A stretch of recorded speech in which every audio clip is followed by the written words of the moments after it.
van a buscar las formas de poderse comunicar con nosotros. ¿Okay? Entonces, ahora con el capítulo 3 que les quedaba pendiente del último episodio es, ya hablamos del abismo, ahora nos toca que hablar del cielo, ¿dónde queda? Entonces, si bien recuerdan la última vez que les estaba explicando, perdón, pero en el versículo 4 de ese mismo capítulo de Ezequiel podemos apreciar la dirección de donde venía Dios a juzgar a su pueblo. Allí dice que Jehová venía en su trono con dirección del norte. Ojo con esto, viene de dirección del norte, pero también resulta curioso notar que entró en la ciudad por la puerta oriental. Tenemos que entender que oriental viene de una forma de buscar la dirección dentro del universo. Entonces lo utilizaban mucho los marineros para poderse orientar de noche. ¿Por qué se llama orientar? Porque viene de la constelación de Orión. Entonces ellos sabían que del este, donde nace el sol, de noche, lo sustituían por la constelación de Orión. Pero interesante que cuando hablan de la puerta al oriente, están refiriendo a esto como un portal. O sea, porque un portal es una puerta. Entonces la puerta oriental hacia el norte es donde podemos encontrar la parte del monte Sión que les voy a explicar ahorita.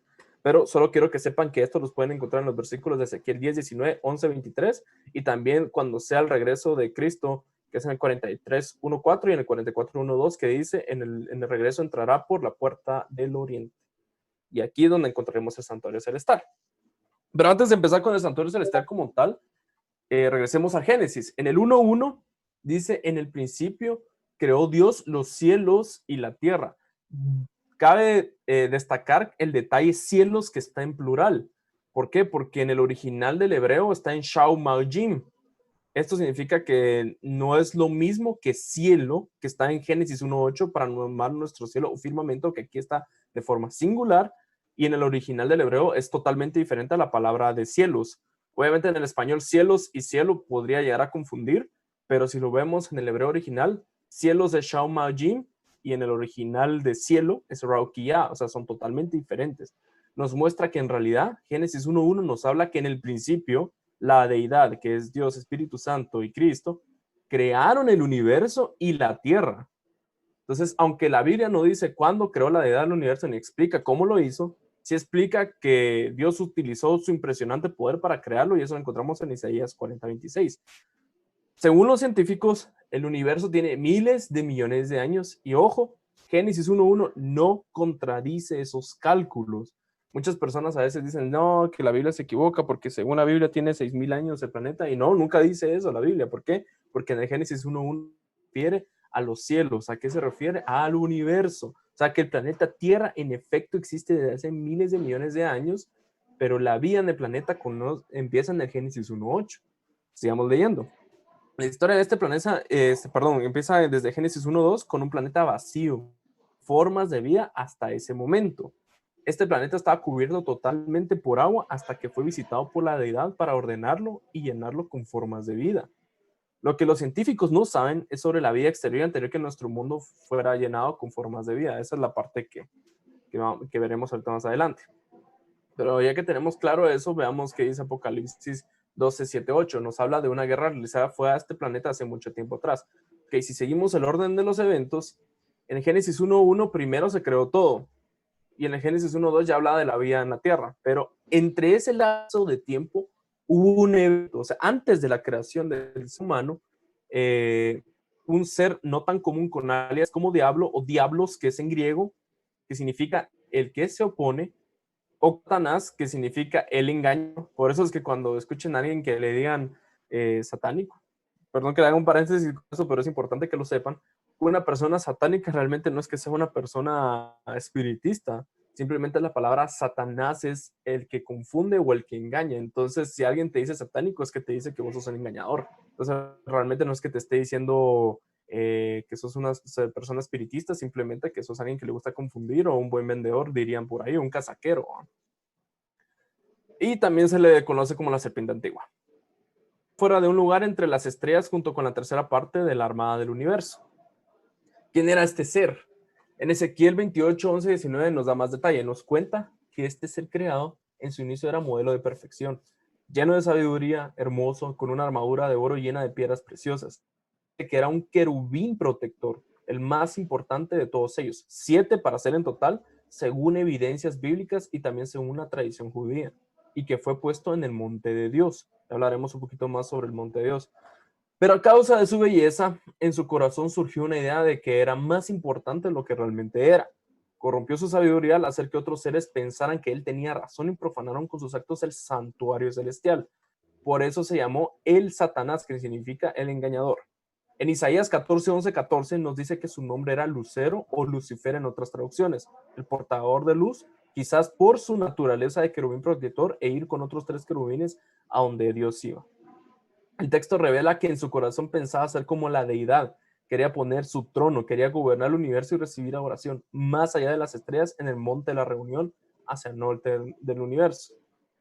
¿Qué es este monte de la reunión? En Salmos 42 nos dice que este monte es santo y lo llama Sión, y que allí hay una ciudad, la llama la ciudad de Dios que está hacia el lado norte.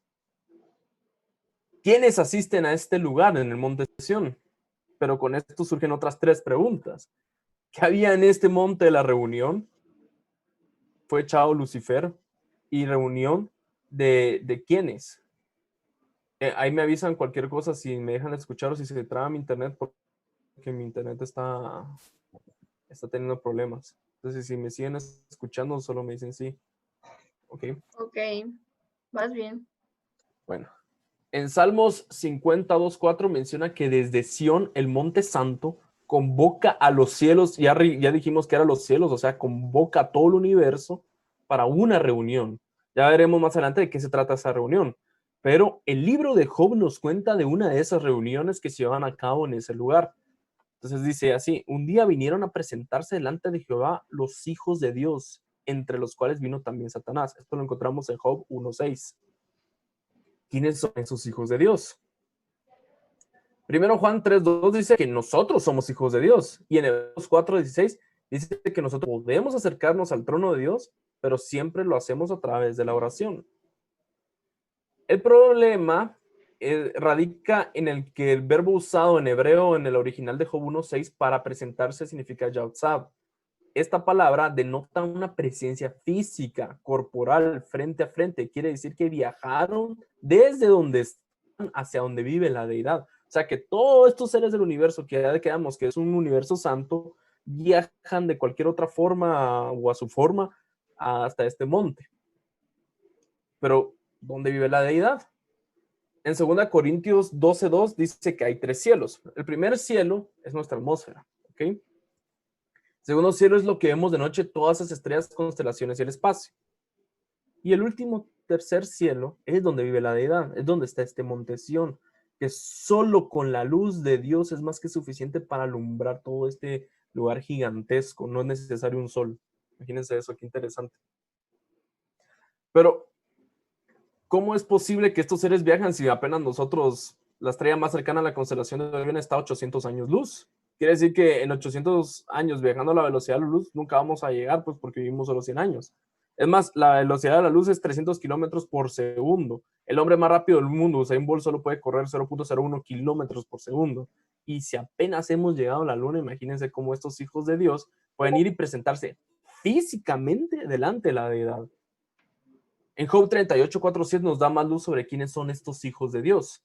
Y ahí menciona: ¿dónde estabas tú? Se lo dice a Job, cuando yo fundaba la tierra. Interesante esto, porque ya existía la tierra y le dice a Job: ¿dónde estabas tú? Segunda pregunta interesante aquí que es de analizar: cuando alababan todas las estrellas del alba y se regocijaban todos los hijos de Dios. ¿Qué quiere decir aquí? Que el día de la creación ya existían estos hijos de Dios, ya existían las estrellas del alba y se regocijaban. Qué interesante esto. Las estrellas que cantaban, según Apocalipsis 12:4, representan a los ángeles, pero dice que había hijos de Dios allí alegrándose al ver la creación de vida en nuestro planeta. Queda claro que estos hijos de Dios no son seres humanos, porque ellos ya estaban cuando la tierra aún estaba siendo llenada de vida. Entonces, en Hebreos 12, 22, 23 nos dice que en el monte Sión hay una ciudad celestial y allí hay una compañía. Ahí menciona eclesía, que es igual a reunión solemne de ángeles y de primogénitos, Ahí lo buscan, léanlo, valídenlo. Ahí dice ángeles y primogénitos. ¿Pero qué es un primogénito? Según el concepto humano de primogénito, es el primer hijo que nace de cada familia. Por eso primo es de primero y génito es de gen, o sea, de la primera persona que nace. Pero en el concepto bíblico no es así. Miremos, en Adán tuvo 3 hijos, pero el que se llevó la bendición fue el menor, fue Set, el chiquito que vemos acá. Isaac tuvo 2 hijos, pero el de él la representación y bendición fue el menor, Jacob, que es el que vemos aquí, que los que saben la historia, eh, Jacob quería darle la bendición perdón, Isaac le quería dar la bendición a Esaú, que era el hijo mayor, y Jacob engaña a Isaac para poder ser el bendecido y el representante, según la profecía que se le había dado a la mamá, y por eso la mamá hizo una conspiración ahí, por no ser paciente con Dios, pero la historia en resumidas cuentas es prácticamente el menor aquí fue el primogénito. Si vamos a la historia de David, David tenía 7 hermanos y él era el menor de los 7 hermanos, el hijo de Isaí, y él fue el que tuvo la bendición para llegar a ser rey de Israel. Y cuando él es rey de Israel, aquí como lo vemos ya viejito, que es su sucesor es Salomón. Salomón ni siquiera fue el primer hijo, como el cuarto, quinto hijo de la 7ª esposa que tuvo.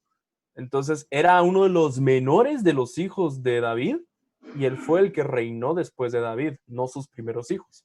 Entonces, ¿por qué la Biblia nos dice esto? Porque la palabra original en griego para primogénito es prototoko, de donde viene la palabra prototipo. ¿Y qué es un prototipo? Es una representación, es un modelo de cómo queremos que los demás productos sean. Nosotros hacemos un prototipo para poder definir cómo va a ser el próximo auto de cualquier marca o cómo va a ser una nueva casa, la hacemos una maqueta, hacemos un prototipo, etcétera. ¿Qué es un prototipo? Es una referencia, es un líder, es al que todo el mundo sigue, ¿ok?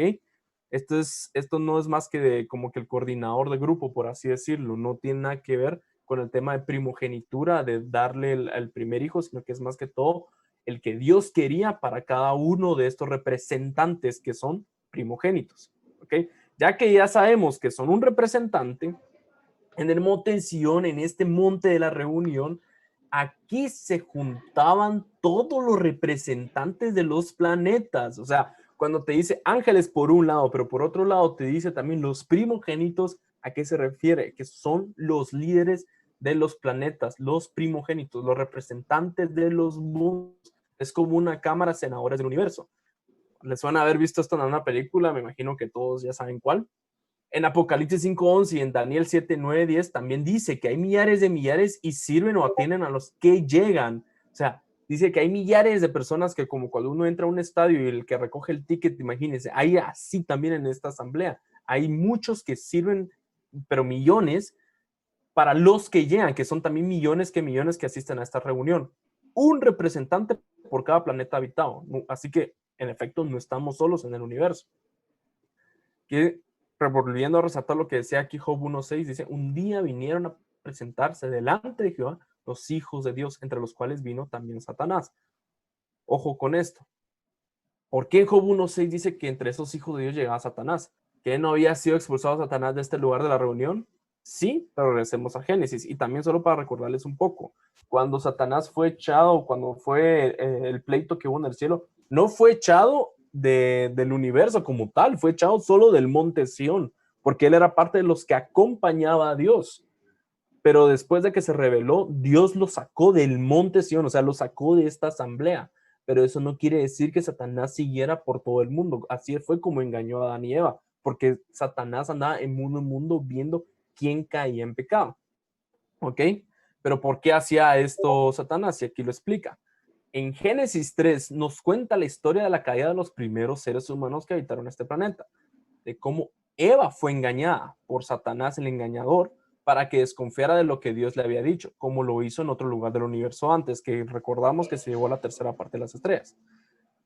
Pero el objetivo real no era Eva, era Adán. En Génesis 1:28 nos dice que Adán era el gobernador de este mundo, el representante, el primogénito, el prototipo. ¿Ok? Él era uno de los líderes que representaba al planeta Tierra. Y en una silla en este monte de la reunión era para Adán, pero sí pasaba la prueba del pecado. Obviamente, ya sabemos la historia, Adán cayó en el engaño y al hacerlo se dio los títulos de propiedad de este mundo a un ser que no era de este mundo. Por eso Satanás pudo volver a entrar al monte de la reunión. Y por eso cuando el Señor le pregunta, ¿qué vienes? Esto lo encontramos en Job 1.7, como otra forma de preguntarle, ¿a qué planeta presentas tú? Le contesta Satanás que venía de recorrer la tierra, como que diciendo, me pertenece. Entonces, ¿qué sucedió en aquella reunión? Todos están listos para empezar la reunión y entonces entra Satanás y se escucha un barullo ¿qué hace aquí el engañador? ¿Cómo dejaron entrar al opositor? Ya sabemos que se hace pasar por representante de nuestro planeta en esa asamblea del universo. En Apocalipsis 12:10 dice, una voz de los asistentes dice que lo que Satanás hacía era acusar a nuestros hermanos. Sí, nosotros los pecadores en esa reunión, y dice que acusaba día y noche, era un estorbo en esa reunión, no dejaba que la reunión avanzara. ¿Por qué hacía todo esto Satanás? Porque como él venía y decía, ellos cayeron en pecado, ellos son como yo, así que ellos son, los seres humanos son mi propiedad por pecaminosos. Entonces nos acusaba y decía que nosotros le pertenecíamos.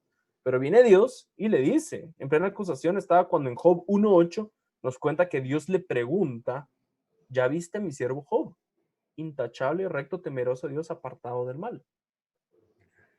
Bueno, todo esto el pobre de Job no sabía lo que pasaba en esa reunión y Satanás lo acusa de que era así porque Dios lo protegía y pide permiso para probarlo, ponerlo a prueba y recibe el permiso. Todos conocemos la historia de Job, pasó por cosas horribles, pero mientras le pasaban sus cosas horribles, las primeras pruebas fue que murieron sus hijos, perdió todos sus terrenos, y aún así, Job dijo, el Señor dio y él quitó, bendito sea su nombre. Entonces, cuando Job hace eso, todos en la reunión observan a este ser pecaminoso de manera increíble. O sea, todos se quedan asombrados sabiendo que este ser que nació de descendencia pecaminosa, de naturaleza degradada, puede confiar tanto en Dios, que eso nos lleva a Job 2.1, que vuelven a hacer otra sesión y nuevamente asisten todos los representantes de los mundos y nuevamente llega el estorbo de Satanás por representación de nuestro mundo. Vuelve a acusar a los humanos cuando en Job 2.13 el Señor lo interrumpe nuevamente y le pregunta, ¿has considerado mi siervo Job, que retiene su integridad a pesar de su ruina? Y Satán nuevamente lo acusa. Él es fiel porque tiene salud, pero sin ella dejaría de ser fiel. Entonces viene Dios y le dice, ok, hazlo, pero no lo mates. Entonces Satanás obtiene nuevamente este permiso y lo que le pasa a Job de consecuencia es una enfermedad terrible, le da insomnio por unas llagas que tiene, picas. La sufre, prácticamente su cuerpo se vuelve una prisión para Job de tortura. Imagínense qué tan confundido pudo haber estado Job en ese momento cuando, siendo tan fiel a Dios, estaba sufriendo tanto, porque no entendía lo que estaba sucediendo ahí arriba. Entonces, una vez más, a pesar que no entendía nada, Job volvió a confiar en Dios y la reunión de los primogénitos quedaron atónitos. Vieron a un Job siendo fiel a Dios y no a su naturaleza humana caída. Y esta es la pregunta de todos, ¿cómo es esto posible? Para ponerle el guinda a este postre, el tiempo pasa y Job 2.11 nos dice, vemos que Job es visitado por amigos quienes lo acusan de ser malo y por esto es su sufrimiento. Y entre los diálogos, Job dice que le gustaría hablar con Dios. Ojalá tuviera la oportunidad para poder entender por qué le está sucediendo todo esto. Dios se lo concede, lo vemos en Job 38.1. Aparece en un torbellino Dios y se manifiesta enfrente de él para decirle que le puede preguntar lo que quiera, pero si Job logra responder algunas preguntas que Dios le tiene. Entonces, un buen trato, ¿no? Entonces Dios le hace preguntas en Job 38.3. Dios le hace preguntas a Job sobre la naturaleza y el universo. Y obviamente Job no pudo responderlas debido a que hasta el día de hoy apenas si conocemos algo por la ciencia. ¿Okay? Job quería saber por qué le pasó lo que le estaba sucediendo, pero ni siquiera ustedes ni yo, miles de años después, entendemos nuestro mundo a cabalidad. Apenas ya hemos llegado al fondo de las Marianas y no conocemos ni siquiera nuestros océanos y apenas conocemos un poco de la luna y etcétera. Imagínense las preguntas que le hacía Job, que le hacía Dios a Job, que obviamente Job no pudo contestar. ¿Por qué? Porque obviamente Job no iba a entender nada de lo que estaba sucediendo en el universo. Entonces, ¿cómo pretendemos entender lo que ocurre fuera de nuestro mundo? En Daniel 7:10 y en Salmo 54:6 nos cuenta que en esa reunión del santuario celestial, en esa asamblea de representantes de los mundos, se está llevando a cabo un juicio para un mundo caído que es el nuestro y definir su futuro y el de sus habitantes. ¿Ustedes quieren conocer esta historia? El proceso judicial del universo, a diferencia de Job, que no podía entenderlo. Escuchen esto, nosotros sí podemos entenderlo hoy, porque obviamente Job es un personaje que existió, pero mucho antes que Moisés, porque Moisés es quien escribe la historia de Job. Hoy en día tenemos tanta información desde Daniel hasta Apocalipsis que nos puede contar más de este juicio que se está llevando a cabo. Y es más, podemos entender más allá de poder ver el universo y entender las constelaciones, agujeros negros y todo debido a la ciencia, cosa que lo podemos relacionar y hacerlo más evidente por medio de la Biblia. Obviamente todo esto que se reveló fue una representación en lenguaje humano, usando símbolos para poder entenderlo. Este plan maestro es una maqueta, se llama el santuario. Quien lo recibió fue Moisés. Dios se lo dio a Moisés, el mismo que Job, y este plan se conoce como el plan del santuario para la salvación del mundo. Entonces, esto se los voy a dejar para el próximo capítulo. ¿Por qué? Porque tiene demasiados simbolismos que necesito que podamos entender esto y cómo después se une con este contexto que les vengo contando. Entonces, nada, eso es todo para este capítulo. Y les quiero preguntar qué les pareció, qué harán sus micrófonos, tienen alguna pregunta, cuéntenme.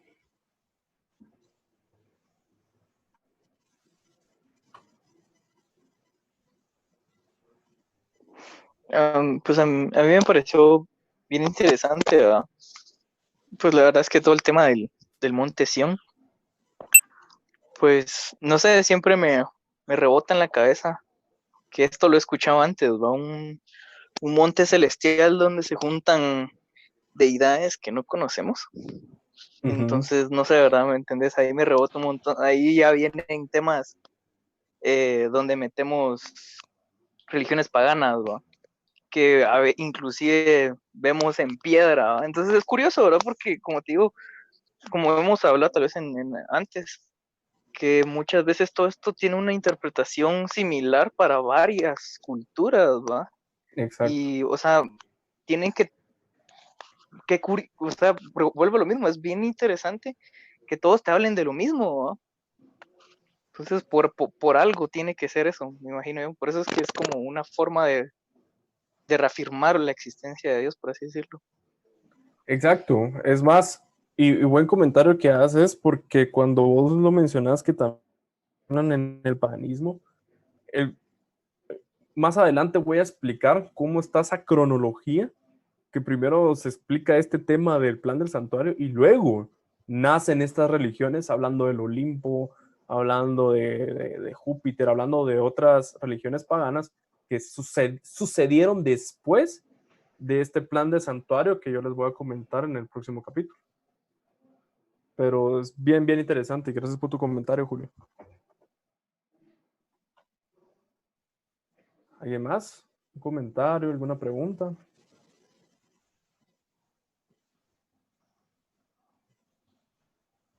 A mí me hace pensar mucho la historia de Job. Creo que cuando uno lo lee, cuando no le pasa nada malo, pues nada, X uno dice qué mala suerte la de este chavo y qué buena onda que sigue fiel.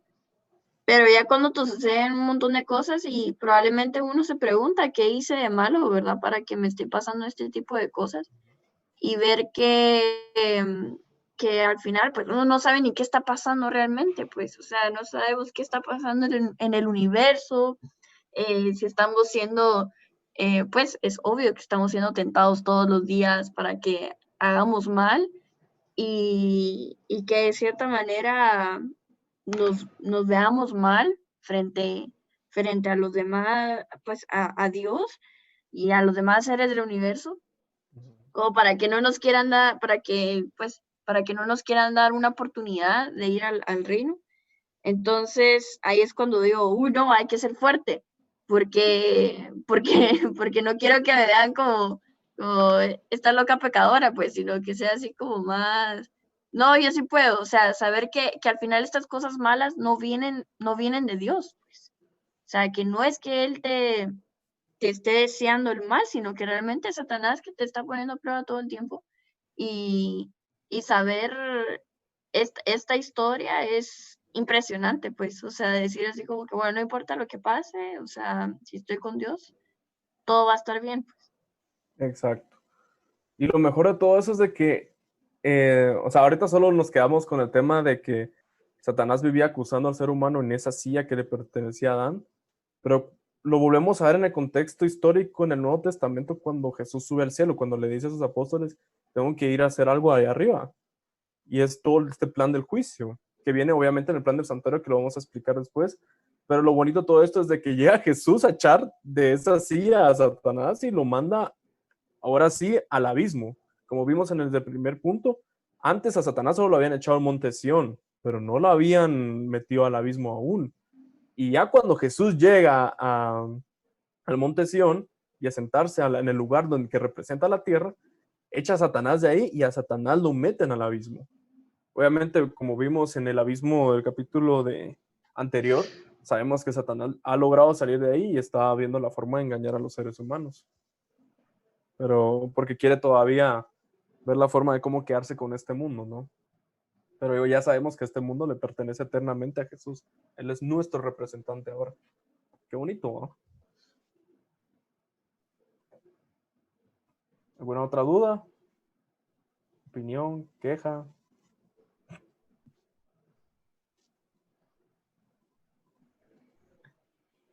Bueno, entonces si no hay nada más preguntas o comentarios, pues nada, ahí sí que los espero este jueves para el siguiente capítulo. Y agradecerles por su atención. Igual cualquier duda que tengan y todo eso se pueden comunicar conmigo. Y nada, que tengan una muy feliz noche y que Dios los bendiga. Gracias. Feliz noche. Chao. Gracias, feliz noche. Buenas noches.